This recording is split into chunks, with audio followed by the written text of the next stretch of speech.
Oh, I can't stand it. Every time I see Sherry's face, I feel sick.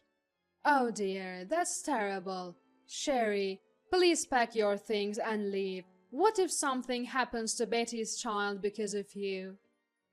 I couldn't help but sigh at the malicious grins on mother-in-law and sister-in-law's faces.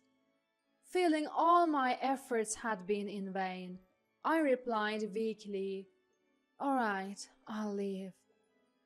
My name is Sherry. I live with my husband, Alan, in his family home. His father passed away, and since his mother has mobility issues, I knew we'd been living with her when we decided to get married. Before Alan and I got married, his mother was genuinely kind. She was always calm, smiling, and whenever I helped her, she'd always say, "Thank you."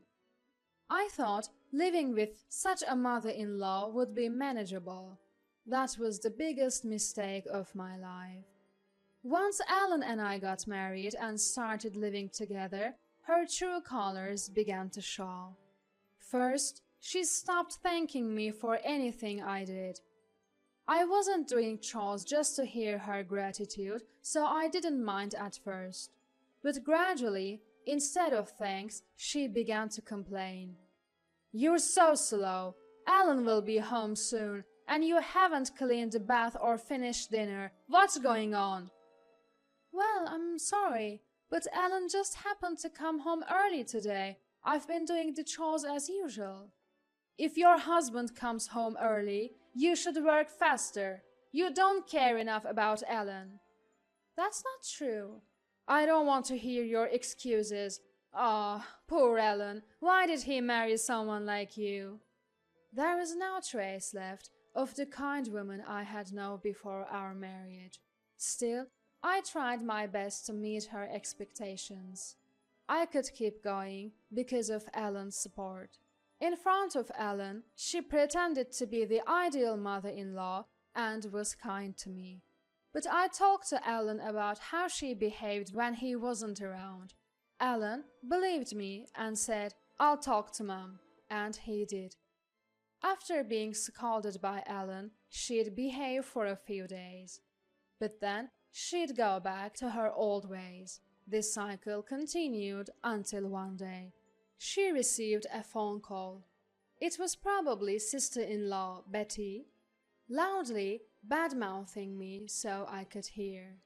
Betty, who's married and currently pregnant with her first child, is just like her mother.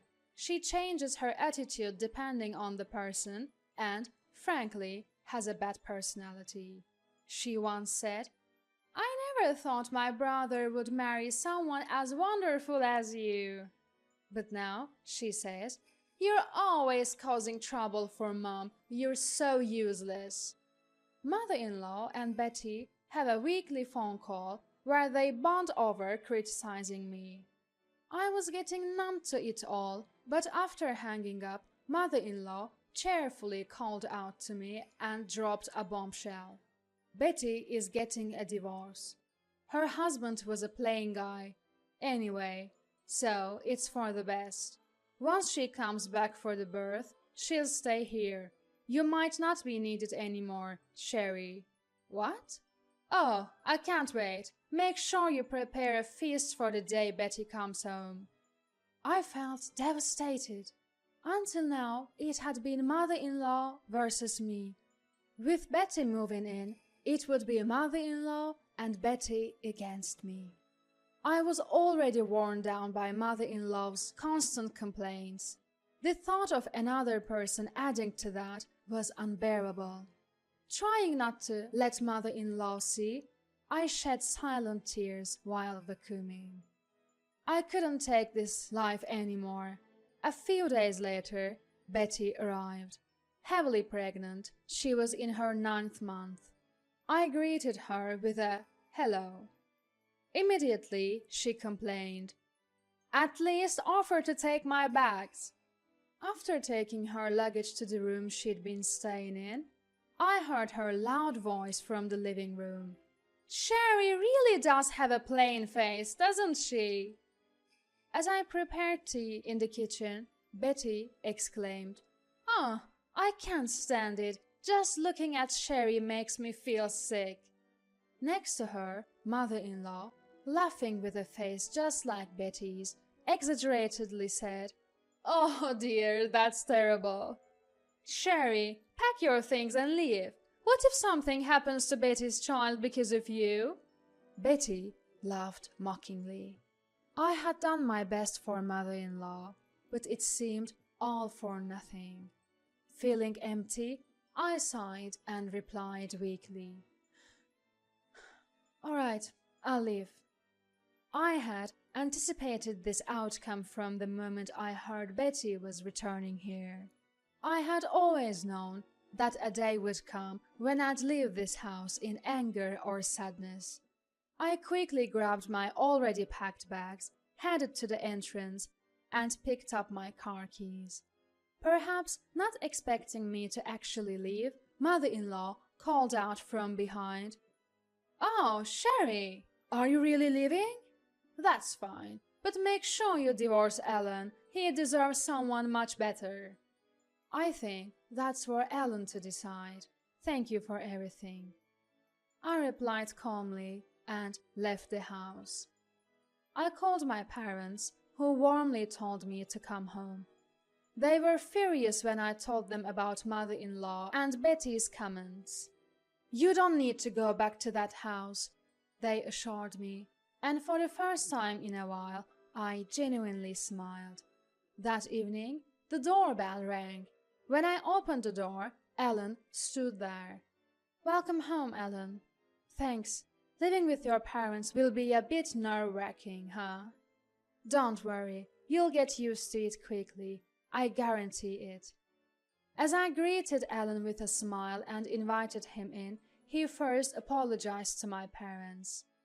I had told them how supportive Alan had always been, so they felt bad about his apology. Instead, they thanked him for trying to protect me and warmly welcomed him, saying, "Feel free to live here as you wish." Why did Ellen fit in so well with my parents?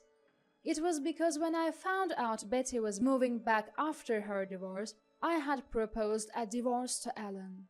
I told him, "I'm already struggling with mother-in-law, and I can't handle Betty on top of that." And I cried, saying, "Even if it means divorcing, I want to leave that house." Alan was shocked, but immediately apologized, saying he hadn't realized how much I was suffering. He didn't want a divorce and had negotiated with my parents that if things got too bad, he'd move in with me at my parents' house.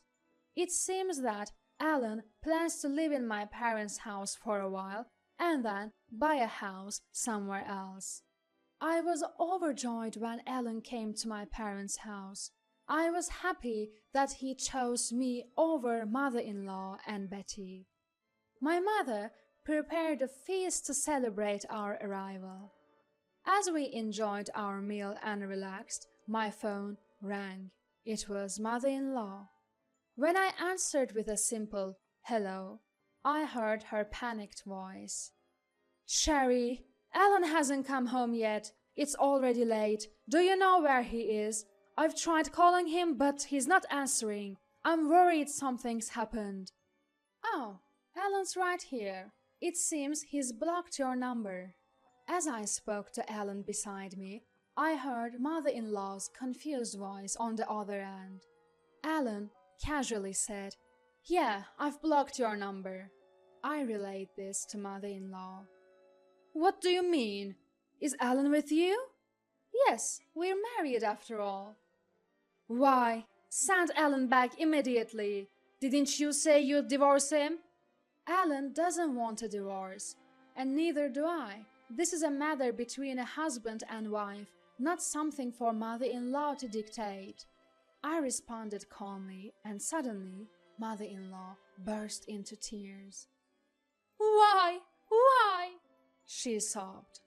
Betty, seemingly unable to watch mother-in-law any longer, took the phone and said, "So you've stolen my brother? You're the worst."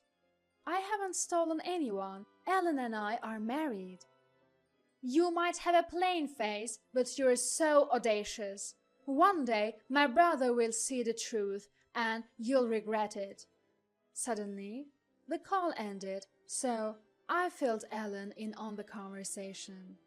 Both of us, in disbelief, blocked mother-in-law's number. I also got Betty's number from Ellen and blocked it. With ties severed from mother-in-law and Betty, Ellen and I began searching for a new home. After visiting various properties, we found our dream home and decided to move out of my parents' house. We expressed our gratitude to my parents, who had let us stay for several months. They told us, "You can always come back," warming our hearts. One day, after settling into our new home and enjoying peaceful days, I received a call from an unfamiliar number. Considering we had just moved, I thought it might be a service provider and answered. To my surprise, an angry voice shouted, "Finally, you pick up?" Confused, I asked, "Who's this?" "You've forgotten your sister-in-law?" I realized it was Betty. "Oh, Betty, how did you get this number?" I was sure I had blocked her number. She apparently changed her number when she got a new phone. I thought I'd have to block this one too when Betty suddenly said, "Come back right now. I just had a baby and the house is a mess. Mom doesn't do anything." Well, mother-in-law has a bad leg, so it's understandable to some extent, right? "That's no excuse. I'm struggling postpartum, and she's using her leg pain to avoid chores." From Betty's words, it was clear she and mother-in-law weren't getting along. Neither mother-in-law nor Betty want to do housework, so it's only natural that they push each other. But that wasn't my concern. "I'm sorry to hear that, but I have no plans to return." "Why not? You haven't divorced Ellen, right? We're family. We should help each other." "It's funny you consider me family now." I chuckled and Betty shouted in frustration. But I wasn't fazed. I wouldn't have to see her face again. "When you see me, you feel sick because of my plain face.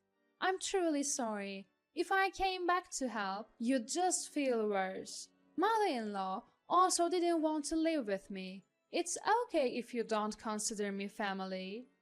"I might not have lived with you, but I never badmouthed you like Mom did." "I know you and mother-in-law would talk about me on the phone. Mother-in-law would purposely put it on speaker so I could hear. I know everything you said about me." I had heard all their phone conversations where they'd gossip about me. Betty seemed to be searching for an excuse. But I told her I wasn't coming back and hung up.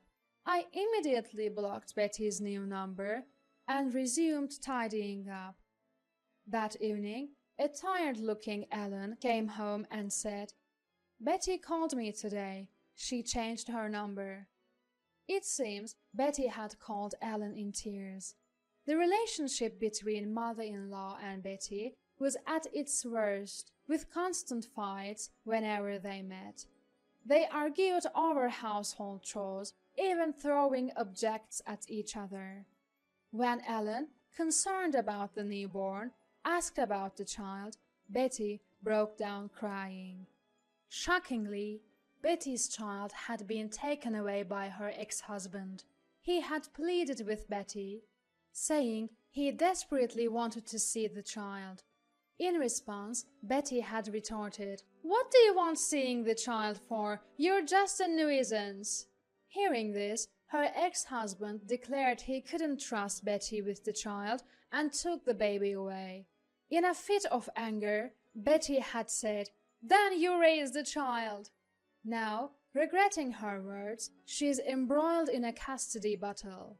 Mother-in-law's leg condition seems to have worsened. She's been advised to live in a wheelchair, but there is no way Betty would care for her. Mother-in-law manages with a cane at home, but the day she'll need to move to a facility she despises seems imminent. Betty had apparently sought Ellen's help, but their predicament was a result of their own actions. Ellen reportedly told her, "If you had treated Sherry right, you wouldn't be in this mess," before hanging up. Of course, he then blocked her number. No matter how unreasonable they are, they're still family to Ellen.